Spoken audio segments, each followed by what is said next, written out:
أعوذ بالله السميع العليم من الشيطان الرجيم من حمزه ونفخه ونفسه. بسم الله الرحمن الرحيم. ربي يسر ولا تعسر وتمم بالخير. ربي زدني علما. قل لا أملك لنفسي نفعا ولا ضرا إلا ما شاء الله وما كنت أعلم الغيب لاستكثرت من الخير وما مسني السوء إن أنا إلا نذير وبشير لقوم يؤمنون. هو الذي خلقكم من نفس واحدة وجعل منها زوجها ليسكن إليها فلما تغشاها حملت حملا خفيفا فمرت به فلما أثقلت دعوا الله ربهما لئن آتيتنا صالحا لنكونن من الشاكرين فلما آتاهما صالحا جعل له شركاء فيما آتاهما فتعالى اللہ عما یشرکون. یہ 3 آیات مبارکہ ہیں. سورہ اعراف کی 9واں سپارہ ہے. آیت نمبر 188 سے 190. تم فرماؤ میں اپنی جان کے بھلے برے کا خود مختار نہیں. کیا؟ میں اپنی جان کے بھلے برے کا، نفع اور ضرر کا، نفع اور نقصان کا یعنی اختیار نہیں رکھتا، خود مختار نہیں، مگر جو اللہ چاہے. اگر اللہ تعالیٰ نے یعنی کوئی تدبیر ہمارے لیے کر دی ہے تو جو اللہ چاہے. اور اگر میں غیب جان لیا کرتا تو یوں ہوتا کہ میں نے بہت بھلائی جمع کر لی ہے اور مجھے کوئی برائی نہ پہنچی. مس آپ اردو میں بھی بولتے ہیں. سو یہ برائی کے لیے استعمال کرتے ہیں. میں تو یہی ڈر اور خوشی سنانے والا ہوں، یعنی میں کیا ہوں؟ نذیر ہوں، ڈراتا بھی ہوں جہنم سے، اللہ کے غضب سے، اور بشیر بھی ہوں، خوشخبریاں بھی دیتا ہوں فرما برداروں کو. میں تو یہی ڈر اور خوشی سنانے والا ہوں انہیں، یعنی ان لوگوں کو، اس قوم کو جو ایمان رکھتے ہیں. وہی ہے جس نے تمہیں ایک جان سے پیدا کیا. هو الذی خلقکم، تم کو پیدا کیا، تمہاری تخلیق کی، من نفس، ایک جان سے، واحدہ، اور اسی میں سے اس کا جوڑا بنایا کہ اس سے چین پائیں.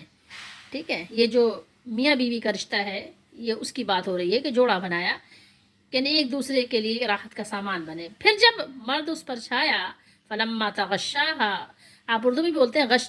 غش غش کا کیا مطلب؟ غشی چھا گئی. کیا ہوا؟ یعنی ہوش ٹھکانے نہیں رہے. تو اسی طریقے سے یعنی کوئی چیز چھا جائے اوپر. پھر جب مرد اس پر چھایا اسے ایک ہلکا سا کیا ہوا؟ حمل رہ گیا، خفیفاً، بہت معمولی سا، آپ کو معلوم ہے. تو اسے لیے پھرا کی کا مطلب یعنی پھرتی رہی، اس کو لے کر یعنی چلتی پھرتی رہی اور اپنے سارے یعنی کام انجام دیتی رہی. پھر جب وہ بوجھل پڑی، دونوں نے اپنے رب سے دعا کی. جب دونوں کو معلوم ہوا کہ معاملہ یہ ہے تو دعا کی کہ ضرور اگر اللہ تعالیٰ سے بات ہو رہی ہے تو ہمیں جیسا چاہیے بچہ دے گا تو بے شک ہم شکر گزار ہوں گے. پھر جب اس نے انہیں جیسا چاہیے بچہ عطا فرمایا، نیک سوال ہے، ٹھیک ہے، فرما بردار ماں باپ کا، انہوں نے اس کی عطا میں اس کے ساجی ٹھہرائے. ساجی کا مطلب شریک. ٹھیک ہے، تو اللہ کو برتری ہے ان کے شرک سے. کیا اسے شریک کرتے ہیں جو کچھ نہ بنائے؟ یہ ابھی جو یہ آگے ٹاپک چل رہا ہے 191 کا، وہ اسی سے یعنی متعلق ہے، لیکن ہم نے یہاں تک پڑھا ہے تو ہمیں یہیں ٹھہر جانا چاہیے کہ اس کو برتری ہے ان کے شرک سے، یعنی اللہ تعالیٰ بلند و بالا ہے. فتعالی اللہ عما یشرکون، جو لوگ شریک ٹھہراتے ہیں اللہ تعالیٰ اس سے بلند و بالا ہے، اس سے پاک ہے. اب آپ اس آیت مبارکہ میں غور کریں تو اللہ تعالیٰ نے بالکل صاف اور واضح طور پر ساری بات سمجھا دی کہ نفع اور نقصان کا مالک کون ہے. غور کریں گے تو پتہ چلے گا کہ اللہ تعالیٰ کی مشیت سے جو کچھ ہونا ہے ہو رہا ہے. مجھ میں ذاتی طور پر یہ بھی قدرت و اختیار نہیں کہ میں اپنی جان سے کسی نقصان یا تکلیف کو روک سکوں یا کچھ نفع حاصل کر سکوں. تو جب آپ تصور کریں کہ یہ بات رسول اللہ صلی اللہ علیہ وآلہ وسلم کے لیے فرما دی گئی، جب رسول اللہ صلی اللہ علیہ وسلم کے پاس یہ اختیار نہیں تو پھر وہ کون ہے، یا وہ کون ہو سکتا ہے، یا وہ کون ہوگا جسے اللہ تعالیٰ نے یہ اختیار عطا فرمایا ہے؟ سوچئے تھوڑی دیر کے لیے. جب رسول اللہ صلی اللہ علیہ وسلم سے یہ بات نفی کروا دی گئی کہ آپ صلی اللہ علیہ وسلم اپنی جان کے لیے بھی نفع اور نقصان کا اختیار نہیں رکھتے، تو پھر بتائیے کہ پھر نبی کے بعد کس امتی میں یہ طاقت آ گئی کہ وہ اپنے لیے بھی اور دوسروں کے لیے بھی نفع بخش ہو جائے؟ ایسا کیسے ممکن ہے؟ سوچیے تھوڑی دیر کے لیے، سوچنا تو پڑے گا نا۔ اور قرآن مجید میں یہ آیات ریپیٹ ہوئی ہیں، اس کو ہم دیکھیں گے سورہ فرقان میں بھی، سورہ یونس وغیرہ میں بھی۔ اچھا، بعض لوگوں کا ایک عجیب و غریب فلسفہ ہے، وہ کیا ہے؟ وہ کہتے ہیں بعض لوگ کہ آپ صلی اللہ علیہ وآلہ وسلم اپنے لیے تو واقعی اختیار نہیں رکھتے، مگر دوسرے سب لوگوں کے لیے نفع اور ضرر کا اختیار رکھتے ہیں۔ مطلب ایک عجیب و غریب سا، یعنی یہ کہنا چاہیے کہ قانون وضع کر لیا خود اپنے طور پر۔ اچھا، ایک چیز اور بھی ہے کہ اسی آیت مبارکہ سے بہت سے لوگ آپ کو دھوکہ بھی دیں گے، دھوکے کے ساتھ آپ کو ایسا فریب دیں گے کہ آپ بالکل پریشان حال ہو جائیں اور کچھ سمجھ نہ پائیں، مطلب وہ کہہ سکتے ہیں کہ چکمہ دیتے ہیں، ٹھیک ہے۔ تو بہرحال یہاں پر بات بتا دی گئی کہ اللہ تعالیٰ نے اپنے رسول صلی اللہ علیہ وسلم کو یہ حکم دیا ہے کہ آپ تمام امور کو اللہ ہی کے سپرد کر دیں، اور اپنے بارے میں یہ بتا دیں کہ آپ مستقبل کی غیب کی باتوں کو نہیں جانتے، ان میں سے کسی کی آپ کو اطلاع نہیں ہے، ٹھیک ہے، سوائے اس کے جس کے بارے میں اللہ تعالیٰ نے آپ کو مطلع فرما دیا ہو، ٹھیک ہے۔ سورہ جن ہے اور آیت نمبر 26 ہے، ترجمہ احمد رضا کا ہے۔ غیب کا جاننے والا تو اپنے غیب پر کسی کو مسلط نہیں کرتا، ٹھیک ہے۔ دیکھیے، عالم الغیبی فلا یظہر علی غیبہ احدا، ٹھیک ہے، غیب کا جاننے والا تو اپنے غیب پر کسی کو مسلط نہیں کرتا۔ یہ احمد رضا کا ترجمہ ہے۔ یہ بات کون فرما رہا ہے؟ اللہ تعالیٰ فرما رہا ہے کہ اللہ تعالیٰ غیب کا جاننے والا ہے، وہ اپنے غیب پر کسی کو مسلط نہیں کرتا۔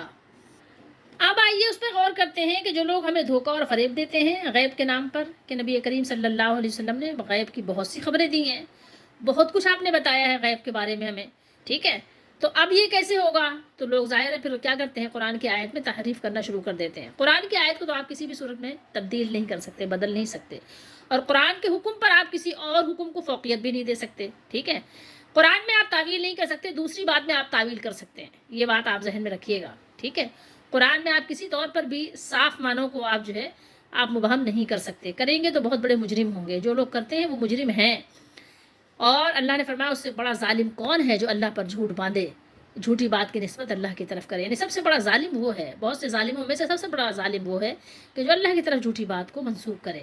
لیکن یہاں پر یہ بات ایک شبہ ڈالتی ہے، اور جو لوگ فریب اور دھوکہ کھا جاتے ہیں کہ اللہ کے رسول صلی اللہ علیہ وآلہ وسلم نے بہت سی غیب کی خبریں دی ہیں، تو اب یہ کہ آپ جانتے نہیں تو آپ نے کیسے خبریں دی ہیں؟ تو یہاں پر یہ بات صاف اللہ تعالیٰ نے واضح بھی فرما دی، اللہ ماشاء اللہ، ٹھیک ہے، یعنی بات یہی ہے کہ جو اللہ چاہے، یعنی جس چیز کے اللہ نے خبر دی، دیکھیں ایک ہوتی ہے خبر، ایک ہوتا ہے علم، ٹھیک ہے۔ قرآن مجید میں جہاں پر بھی ہے غیب کی بات کی خبر دینے کے متعلق، وہاں پر یہی بات ہے، یا تو اطلاع مطلع کی بات ہے، اور یا تو یہ بات ہے کہ آپ کو خبر دی گئی ہے، آپ کو آگاہ کیا گیا ہے اور آپ نے اس بات کو امت تک پہنچا دی، ٹھیک ہے۔ لیکن یہ کہیے کہ آپ صلی اللہ علیہ وسلم عالم الغیب ہیں، آپ کو سب کچھ معلوم تھا، سب کچھ معلوم ہے، جو کچھ بھی ہوا، جو کچھ ہوگا، ما کان و ما یکون کا علم رکھتے ہیں، تو یہ ایک بالکل جھوٹ بات ہوگی، اور یہ اللہ کی طرف جھوٹی بات کی نسبت کرنا اور بہت بڑے ظلم اور بہت بڑے ظالم ہونے کے یعنی سے مترادف ہے یہ بات، ٹھیک ہے۔ تو اس بات کو سمجھنے کی بہت ضرورت ہے کہ رسول اللہ صلی اللہ تعالیٰ علیہ وآلہ وسلم سے کہلایا گیا کہ آپ کہہ دیجئے کہ میں اپنے نفع نقصان کا بھی مالک نہیں ہوں، لا املک کو، ٹھیک ہے، ملکیت نہیں رکھتا اپنی جان کا، کسی نفع نقصان کا، ٹھیک ہے، سوائے اس کے کہ جتنا اللہ تعالیٰ نے اختیار دے رکھا ہے، جتنا اللہ تعالیٰ نے ہمیں طاقت دی ہے، بس اس کے علاوہ کچھ بھی نہیں ہے۔ یعنی اللہ تعالیٰ نے ہمارے لیے لکھا ہے کہ ہم جائیں گے اس راستے سے، سیدھے سیدھے جائیں گے اور سیدھے سیدھے پہنچ جائیں گے، تو یہ اللہ نے ہمارے لیے لکھا تھا، ہم سیدھے سیدھے پہنچ گئے، تو اس میں ہمارا کوئی اپنا عمل دخل نہیں تھا۔ لیکن اگر اللہ نے سیدھے سیدھے پہنچنا نہیں لکھا ہے تو ظاہر ہے راستے میں کہیں کوئی تکلیف بھی آ جائے گی۔ اور میں نے آپ کو سورہ جن کی وہ آیت نمبر 26 دکھا دی کہ وہی غیب کی بات جاننے والا ہے اور کسی پر اپنے غیب کو ظاہر نہیں کرتا، ٹھیک ہے۔ وَلَوْ كُنْتُ، یہ لو نے کیا کیا، اس کو یعنی ایک ماضی کی خبر کر دی کہ اگر میں ایسا جان لیا کرتا، یعنی اگر مجھے غیب کی باتیں معلوم ہو جاتی، اگر مجھے معلوم ہوتا تو یوں ہوتا کہ میں نے بہت بھلائی جمع کر لی، لَسْتَكْثَرْتُ، لام نے بتایا کہ نہیں ایسا لازمی ہو جاتا کہ ایک کثرت کے ساتھ خیر آپ صلی اللہ علیہ وآلہ وسلم اپنے لیے جمع کر لیتے۔ یعنی آپ صلی اللہ علیہ وسلم اگر غیب دان ہوں، غیب جانتے ہوتے، اگر ایسا ہوتا تو کتنے ہی فائدے میں ہوتے، کتنے فائدے کی بات تھی کہ جیسے پہلے ہی یعنی آپ کہنے پیشگی خیر کی باتیں آپ سمیٹ لیتے، اور کتنے ہی نقصانات ہیں جن سے قبل از وقت آگاہ ہونے کی وجہ سے آپ صلی اللہ علیہ وسلم بچ جاتے، لیکن نہیں، یہ صرف اور صرف اللہ تعالیٰ کی صفت ہے، اور اللہ کی صفت میں آپ کسی کو شریک نہیں کر سکتے۔ یہاں پر ایک بات ضرور غور طلب ہے، اور وہ کیا ہے؟ وہ یہ ہے کہ رسول اللہ صلی اللہ تعالیٰ علیہ وآلہ وسلم سے اونچا، بلند، بڑا مقام کسی اور کا نہیں ہے۔ سب سے بلند مقام اور مرتبہ رسول اللہ صلی اللہ علیہ وآلہ وسلم کا ہی ہے۔ اس کے باوجود جب آپ صلی اللہ علیہ وآلہ وسلم کے پاس غیب کا علم نہیں ہے، تو پھر اب آپ سوچ سکتے ہیں کہ کون ایسا ہے کہ جو غیب کا علم رکھے۔ خبروں کی بات نہیں ہو رہی، خبریں آپ نے دی ہیں، آپ کو مطلع کیا گیا، اطلاع آپ نے دی ہے۔ اور آئیے میں آپ کو دکھاؤں سورہ آل عمران 4 سپارہ آیت نمبر 179۔ اللہ نے ارشاد فرمایا، پوری آیت نہیں ہے، بیچ سے آپ لے لیں۔ وَمَا كَانَ اللَّهُ لِيُطْلِعَكُمْ، میں نے آپ کو بتایا تھا اطلاع، مطلع، ٹھیک ہے؟ اردو میں بھی آپ بولتے ہیں نا اطلاع دے دی گئی، ٹھیک ہے؟ کسی نے بھی اطلاع دے دی کسی بات کی تو آپ اردو میں اس کو استعمال کرتے ہیں۔ لِيُطْلِعَكُمْ، حروف اصلی نکالیں آپ اس میں تو آپ کو پتہ چلے گا۔ لِيُطْلِعَكُمْ عَلَى الْغَيْبِ وَلَكِنَّ اللَّهَ يَجْتَبِي مِن رُّسُلِهِ مَن يَشَاءُ۔ ترجمہ دیکھیے، احمد رضا کا ہے، اور اللہ کی شان یہ نہیں کہ اے عام لوگو تمہیں غیب کا علم دے دے، یعنی غیب کا اطلاع، غیب کی خبر دے دے، غیب پر مطلع کر دے۔ ہاں، اللہ چن لیتا ہے اپنے رسولوں سے جسے چاہے۔ خاص یہاں پر دیکھیے کہ رسولوں کی بات ہوئی ہے، رسول کی جمع ہے۔ خاص کر یہاں اللہ تعالیٰ نے یہ بات بتا دی کہ غیب کی اطلاع بھی سب کو نہیں دی جاتی، غیب کی خبر بھی سب کو نہیں دی جاتی۔ یہ بھی خصوصیت ہے رسولوں کی کہ رسولوں میں سے اللہ تعالیٰ جسے چاہتے ہیں، جس خبر کے لیے، جس چیز کو مطلع کرنا چاہتے ہیں اس پر اطلاع دیتے ہیں۔ یہ بھی خصوصیت صرف رسولوں کی ہے، عوام الناس کی نہیں ہے، ٹھیک ہے؟ یہاں پر آپ کو بات سمجھ آ جائے گی، سمجھنا چاہیں گے تو کہ اللہ تعالیٰ کبھی بھی ایسا نہیں کرتے، کبھی بھی ایسا نہیں کریں گے کہ تمہیں غیب پر مطلع کرے، اور لیکن اللہ اپنے رسولوں میں سے جسے چاہتے ہیں چن لیتے ہیں۔ تو ہمارا کیا کام ہے کہ ہم ایمان لائیں، رسولوں پر بھی ایمان لائیں، اور جو کچھ اللہ نے بیان کیا اس پر ایمان لائیں۔ ہمارے لیے بس صرف اتنی بات کافی ہے۔ اور اگر آپ یہ مان لیتے ہیں کہ رسول اللہ صلی اللہ علیہ وسلم کو سب کچھ علم تھا، تو پھر جو کچھ رسول اللہ صلی اللہ علیہ وسلم کو تکلیفیں پہنچی ہیں تو نعوذ باللہ استغفر اللہ، پھر آپ اس کو ایک ڈرامائی انداز آپ دے رہے ہیں نا کہ جان بوجھ کر وہ تکلیفیں پہنچائی جا رہی ہیں اپنے آپ کو، ٹھیک ہے؟ آپ کیا کہیں گے کہ جیسے آپ دیکھتے ہیں اسکرین پر کوئی ڈرامہ دیکھتے ہیں، کوئی فلم دیکھتے ہیں، تو آپ وہ دیکھتے ہیں نا کہ یہ سب کچھ بنایا گیا ہے، ٹھیک ہے؟ حقیقت سے تو اس کا کوئی تعلق نہیں ہوتا۔ تو اب جو کچھ بھی نبیوں پہ تکلیفیں آ رہی ہیں تو نعوذ باللہ استغفر اللہ، تو ان کو تو پہلے ہی سے پتا تھا کہ بس یہ سب کچھ ہونے والا ہے، تو جان بوجھ کے اس تکلیفوں کو وہ برداشت کر رہے ہیں، جان بوجھ کر وہ تکلیفیں اٹھا رہے ہیں۔ وہ پتہ تو ان کو پہلے سے ہے کہ مجھے یہ تکلیف پہنچنے والی ہے، سب کچھ تو پہلے ہی سے پتہ ہے۔ یعنی رسول اللہ صلی اللہ علیہ وسلم کو یہ پہلے ہی سے پتہ تھا کہ جنگ احد میں آپ کے دانت شہید ہو جائیں گے، آپ کے چہرے کو زخمی کر دیا جائے گا، آپ کے ہی جو آپ نے خود لگایا تھا اس کا جو یعنی کیلیں ہوتی ہیں، خود کی کیلیں، کڑیاں جس سے جوڑا جاتا ہے، وہ آپ صلی اللہ علیہ وسلم کی چھپ گئیں، آپ صلی اللہ علیہ وسلم کے مبارک ہونٹ پھٹ گئے، آپ کی داڑھ کو تکلیف پہنچی، خون کا فوارہ جاری ہو گیا، یہ سارا کچھ احادیث میں موجود ہے نا۔ تو نعوذ باللہ استغفر اللہ، سب کچھ رسول اللہ صلی اللہ علیہ وسلم نے جان بوجھ کر کیا، آپ کو تو پتا تھا، پھر بھی آپ چلے گئے ادھر کہ بھائی یہ تکلیفیں پہنچاؤ۔ سوچو تھوڑی دیر کے لیے نا۔ اسی طریقے سے حدیث شریف میں ہے کہ آپ صلی اللہ علیہ وسلم گھوڑے سے گرے، زخمی ہو گئے، تو کتنے دن آپ صلی اللہ تعالیٰ علیہ وآلہ وسلم آپ نے اس تکلیف کو یعنی دور کرنے کے لیے آرام فرمایا، بیٹھ کر آپ نے نماز پڑھائی۔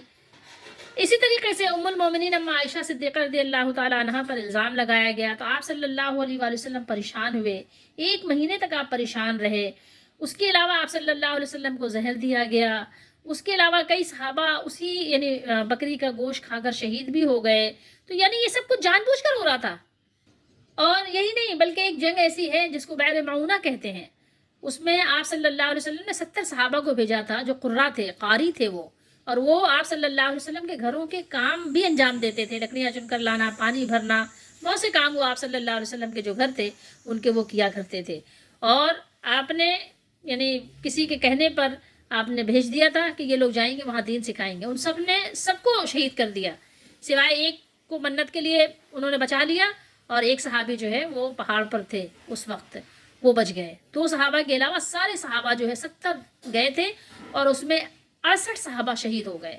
آپ صلی اللہ علیہ وسلم اتنے رنجیدہ ہوئے، اتنا آپ کو غم ہوا، اتنا دکھ ہوا کہ جس کو آپ احادیث پڑھیں تو اندازہ ہوگا کہ آپ کتنے غمگین ہوئے. تو کیا یہ سب کچھ جان بوجھ کر ہو رہا تھا؟ کیا آپ کو معلوم تھا کہ سب صحابہ شہید کر دیے جائیں گے پھر بھی آپ نے بھیج دیا؟ پھر بھی ان دھوکے بازوں کے دھوکے میں، فریب میں آپ صلی اللہ تعالیٰ علیہ وآلہ وسلم آپ نے ان کو بھیج دیا جان بوجھ کر؟ آپ تھوڑی دیر کے لیے سوچئے نا کہ ہاں اللہ تعالیٰ نے کیا بیان کیا ہے. سمجھنے کی بات ہے. کیا ضروری ہے کہ رسول اللہ صلی اللہ علیہ وسلم کا مرتبہ اسی وقت بلند کریں گے جب آپ اللہ کے برابر ٹھہرائیں گے؟ ایسی بات تو نہیں ہے نا. رسول اللہ صلی اللہ علیہ وسلم کا مقام و مرتبہ تو اللہ نے ویسے ہی بلند کیا ہے. آپ اللہ کے برابر کرنا کیوں چاہتے ہیں؟ آپ سوچئے تھوڑی دیر کے لیے، غور تو کیجئے. یہ کتنی بڑی بات ہے. شرک کوئی چھوٹی موٹی بات ہے؟ شرک تو بہت ہی بھیانک جرم ہے. اس سے بچنا بہت ضروری ہے. اپنے آپ کو بچانا بھی بہت ضروری ہے. اور احادیث پڑھیں، قرآن مجید کی تلاوت کریں تو آپ کو اندازہ ہوگا کہ رسول اللہ صلی اللہ تعالیٰ علیہ وآلہ وسلم کی مبارک زندگی، آپ کی خوبصورت زندگی کے بارے میں آپ تلاوت کریں اور احادیث کو پڑھیں تو آپ کو پتہ چلے گا کہ کتنی ہی آپ صلی اللہ علیہ وسلم نے ایسی تکلیفیں اٹھائیں کہ لازمی بات ہے کہ اگر ایک شخص کو پتہ ہو کہ مجھے یہ تکلیف پہنچنے والی ہے تو اس سے اپنا بچاؤ لازمی کرے. اسی طریقے سے جب آپ صلی اللہ علیہ وسلم نے ہجرت کی تو 3 دن آپ سوچئے غار کے اندر چھپے بیٹھے. اگر یہ بات آپ کو پہلے ہی سے معلوم ہے کہ ظاہر ہے کوئی نقصان اللہ نے فرما دیا نہیں پہنچا سکتا تو غار میں بیٹھنے کی کیا ضرورت ہے؟ سوچئے تھوڑی دیر کے لیے نا.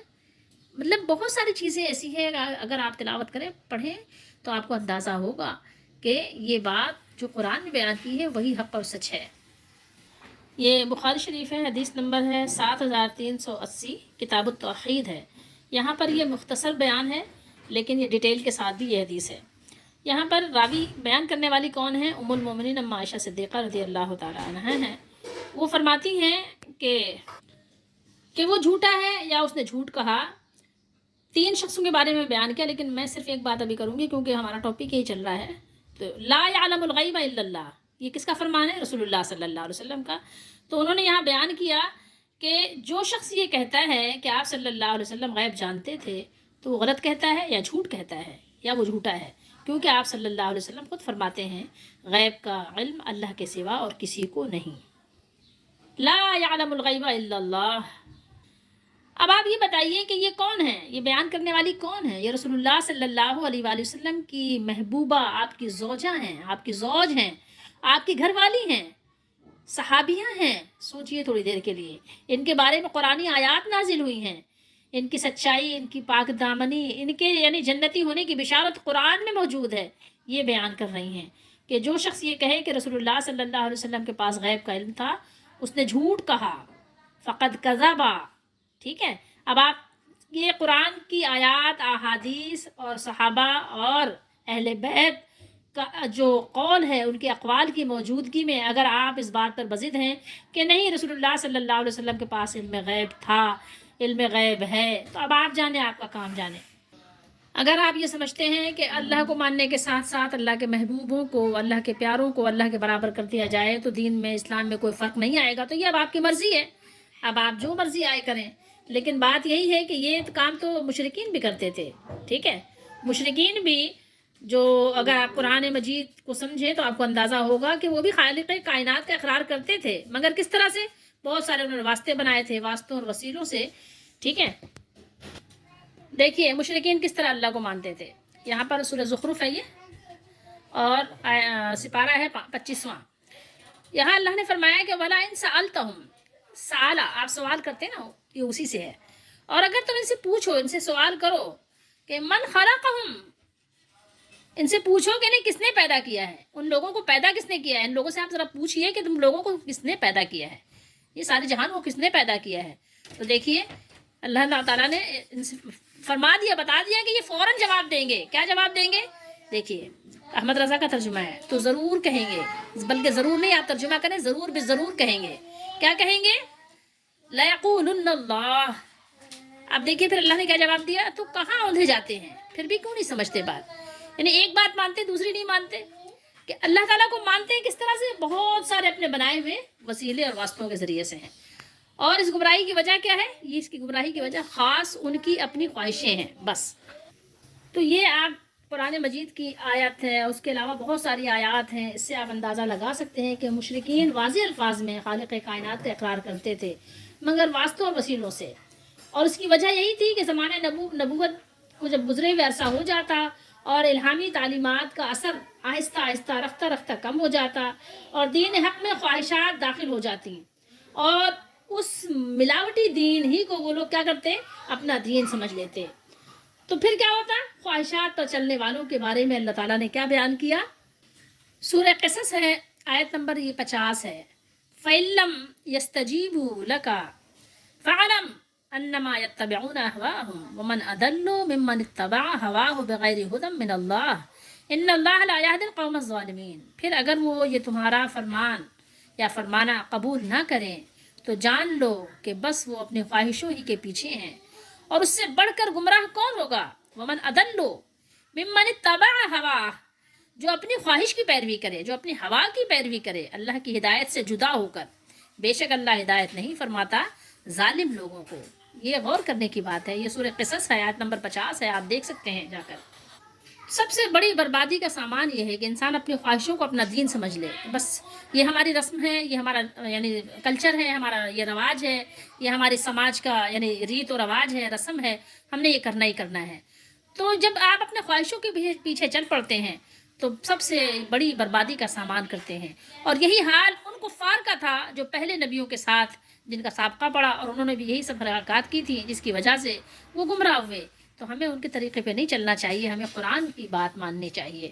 اور جہاں تک رہی رسول اللہ صلی اللہ علیہ وسلم کی غیب کی خبریں یا اطلاع دینے کی بات، تو جو جو چیزیں ضروری تھیں اللہ تعالیٰ نے ہر چیز کی خبر اور اطلاع ہمیں اپنے نبی علیہ السلام کے ذریعے سے دلوائی ہے۔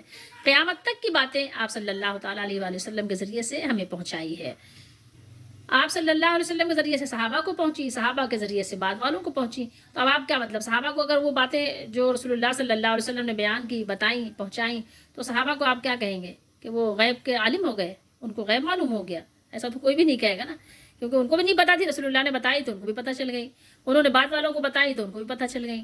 تو پتہ چل جانے سے، کسی چیز کی خبر ہو جانے سے کوئی غیب کا عالم نہیں بنتا، بلکہ اس کو ایک خبر ہو جاتی ہے، اطلاع ہو جاتی ہے۔ جیسے ہمیں سائنسدان بہت ساری چیزوں کی خبریں دیتے ہیں کہ بھائی سائیکلون آنے والا ہے، طوفان آنے والا ہے، یا زلزلہ آنے والا ہے، سیلاب آنے والا ہے، ٹھیک ہے، سمندر میں طغیانی آنے والی ہے، بہت ساری چیزوں کی خبریں دیتے ہیں۔